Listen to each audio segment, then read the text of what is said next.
Fala galera do canal Flores Geoprof, tudo bem? Bom, a gente vem falar agora aqui um pouco sobre o conflito que pode estar gerando aí a Terceira Guerra Mundial, né? Da invasão da Rússia na Ucrânia. Isso começa lá atrás, né? Isso não começou do nada. Ah, vamos invadir, vamos fazer, problema. Não. Isso acontece porque todo o leste europeu, esses países que vocês estão vendo aí que fazem fronteira com a Rússia, Estônia, Lituânia, Bielorrússia, Ucrânia, Moldávia, todos esses países, Romênia, Bulgária, Macedônia, eram integrantes da União Soviética durante a Guerra Fria. Né? Eram ou países satélites ou integrantes mesmo da União das Repúblicas Socialistas Soviéticas. Né? E nesse sentido recebiam aí o apoio, entre aspas, financeiro, militar de Moscou. Por que eu falo entre aspas? Porque durante todo o tempo da Guerra Fria, todo o tempo da União Soviética, como União Soviética, todo o tempo não, mas grande parte do tempo, esse apoio pouco ocorreu. Você tinha lá o exército nas praças, né, nos centros, né, o exército vermelho, o exército da Rússia, dominando ali, garantindo a segurança do leste europeu, e a disputa com os Estados Unidos. Isso vem desde a década de 50, com o final da Segunda Guerra Mundial. A Guerra Fria começa, né? A União Soviética, naquele momento, de década de 50 e de 60, era uma potência mundial, tá? Era uma potência mundial devido aí a todos os recursos naturais e industriais que ela fabricava ali. Ela acabou devido aí enfim, a equívocos econômicos, a equívocos políticos de Moscou, né, que deixou aí, que gastava mais ou menos 80% do que arrecadava com armas, com pesquisa bélica, com pesquisa de guerra, né, e sempre naquele tom de ameaça com os Estados Unidos, aquela guerra, aquela rixa, aquela rivalidade. E aí, em 91, a União Soviética acaba e os países, antes disso um pouco, vieram ganhando a sua independência e a Ucrânia é um desses países. Tá? A grande problemática disso é que na fronteira com a Rússia tem vários grupos de etnia russa. Tá? E o que acontece? A Rússia alega, tá? Não comprova, mas alega que esses grupos vêm sofrendo atentados por parte da Ucrânia. Tá? Não é comprovado, mas o presidente Putin alega isso. Uma segunda alegação é o convite da OTAN.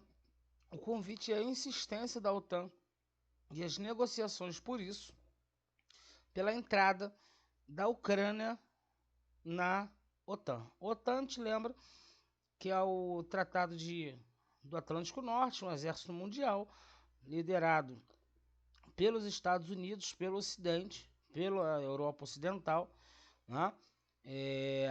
Que foi criado lá na Guerra Fria, que é um tratado lá da Guerra Fria, dos países capitalistas, enfim, tá? Então, no mínimo, é um grupo de países que era rival na Guerra Fria contra a União Soviética. Só que, quando esses países do leste europeu ganham entre aspas, né, conquistam sua independência, sua saída da União Soviética, eles se veem perdidos, porque não fazem nem mais parte do bloco comunista e tentam se tornar parte do bloco capitalista. Só que aí eles se tornam países empobrecidos, países sem estrutura industrial, com pouca infraestrutura geral nos países, tá? Isso é uma tônica dos países do leste europeu. Tá? A Rússia, nem tanto, porque já era uma potência.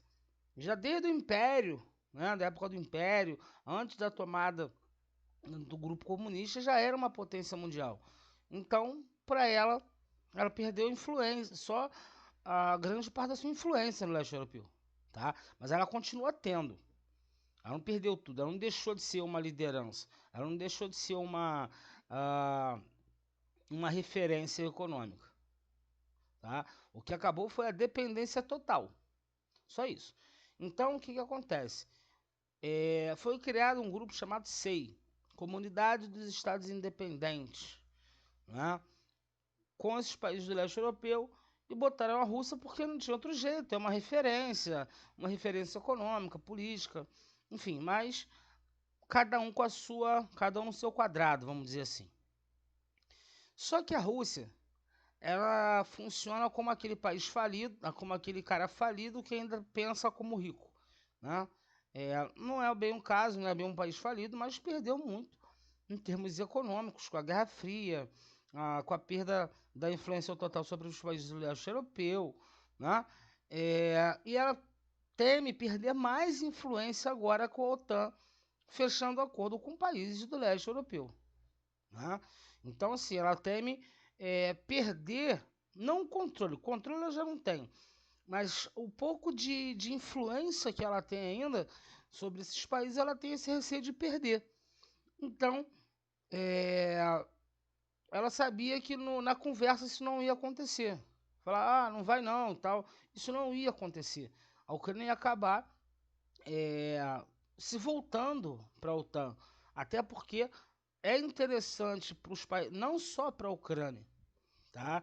Mas para todos os países do leste europeu se voltar para o bloco, se voltar para o mundo capitalista, para troca comercial, para inclusão no mercado mundial, né? No mundo globalizado, enfim, melhorar sua estrutura, né? Enfim, tem essa tônica, tá?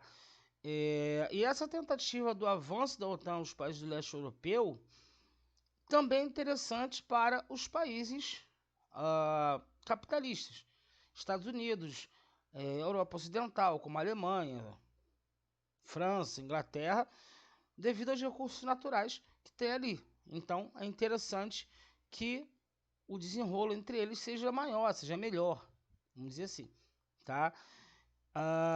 Um outro argumento que a Rússia utiliza, que o Putin, não a Rússia, né? A Rússia, o Putin utiliza, que é o presidente da Rússia, é, na realidade, um sentimento de ameaça militar. Porque a OTAN, na realidade, ela é um grupo militar. Tá? É a secretaria mais poderosa da ONU, mas é um grupo militar. Né? O que vem por trás, o que vem depois, é economia, relações comerciais, mas, em primeiro lugar, é um grupo militar. Então a Rússia, ela se sente ameaçada militarmente. Por mais que a Rússia tenha um exército poderoso, tá? É, um exército poderoso, um maquinário poderoso, a gente vai ter o mundo inteiro, teria, entre aspas, né, segundo eles, o mundo inteiro contra eles. Então ficaria complicado se essa ameaça realmente existisse, tá? E essa rivalidade com os Estados Unidos, ela não acaba com a Guerra Fria. Tá? Tanto é que em todas as eleições norte-americanas há aí rumores, pelo menos, né, em alguns casos existem até provas, que espiões russos, que a máfia russa interviu nas eleições, né, ou pelo menos esteve presente por trás, nos bastidores. Então essa rivalidade nunca acabou. E os Estados Unidos, na realidade, por mais que a China tenha ganhado potencialidade econômica no mundo nos últimos 30, 40 anos, ela tem, na realidade, os Estados Unidos é uma potência militar, é uma potência econômica, não deixou de ser. Só divide agora esse cenário com a China. Só isso. mas é uma potência, é uma liderança, tá? E segundo os Estados Unidos, eles sempre falam isso, né? É uma frase que o norte-americano adora repetir. Ou você está comigo, ou você está contra mim. Então, assim, se a Rússia não está com os Estados Unidos, ela está contra. Independente da Guerra Fria, independente da Ucrânia, independente de qualquer coisa, são países rivais, sim. Tá? Por mais que existam aí trocas comerciais, trocas empresariais, né? A gente está falando de um mundo globalizado. Mas nem por isso existe simpatia entre os países. Tá? Então a Ucrânia está no meio disso tudo. Tá? A Ucrânia, pelo simples fato, talvez, de querer elevar a sua economia, participar do sistema mundo de uma forma mais sólida e melhor, está sendo agora literalmente bombardeada. Né? Então, assim, do dia 23 para o dia 24 de fevereiro de 2022, a gente já teve o início do bombardeio.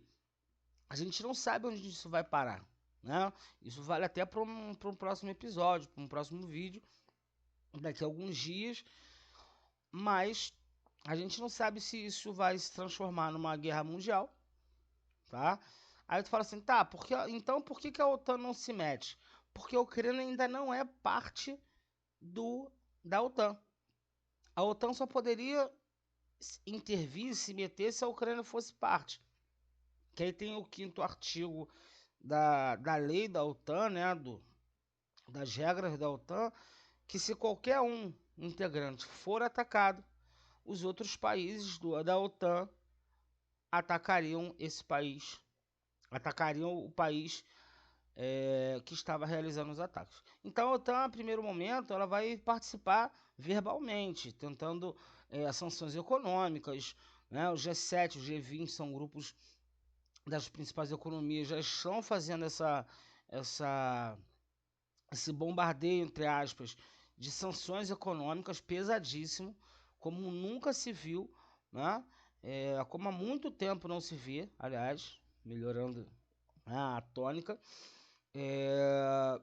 Mas assim, hoje fiquei o dia inteiro assistindo telejornais e tal, internacionais, nacionais, e foi falado o seguinte: o Putin se resguardou para essa guerra, ele se preparou, ele fez reservas de ouro, tá, de dinheiro para o país participar dessa guerra e se manter por um tempo. Ainda não se sabe o quanto que ele guardou de ouro e nem o quanto ele guardou de dinheiro, tá? Sabe-se que é uma fortuna inestimável, tá? Mas vamos aguardar agora para ver o que vai acontecer, infelizmente, né? Infelizmente a gente já fala de Terceira Guerra Mundial já há algum tempo, né? O medo era Estados Unidos com China, o medo era Estados Unidos contra o Iraque, contra o Afeganistão, mas essa invasão russa na Ucrânia talvez seja, tomara que não, tá? A gente torce que não, a gente torce que isso possa acabar o mais breve possível, mas pode estar sendo estopim de uma terceira guerra mundial. E aí a gente está saindo de uma guerra mundial contra o Covid, né? A gente está conseguindo avançar nisso e a gente vai entrar numa guerra militar, né? O que, assim, gera mais ou menos, mal comparando, logicamente, se existe comparação, mas na quantidade de mortes, na quantidade de envolvidos, né? Enfim, quem gostou do vídeo, é um breve resumo. Quem gostou do vídeo, deixe seu like, compartilhe esse vídeo. Quem não está inscrito, inscreva-se no canal, convida o amiguinho, convida o coleguinha, o primo, a cunhada, a mãe, pai, para assistir esse vídeo. Esse tema, de certo, estará nas provas que envolvem a geopolítica mundial desse ano. Enem e por aí vai. Um grande abraço, galera. Tamo junto. Obrigado pela atenção.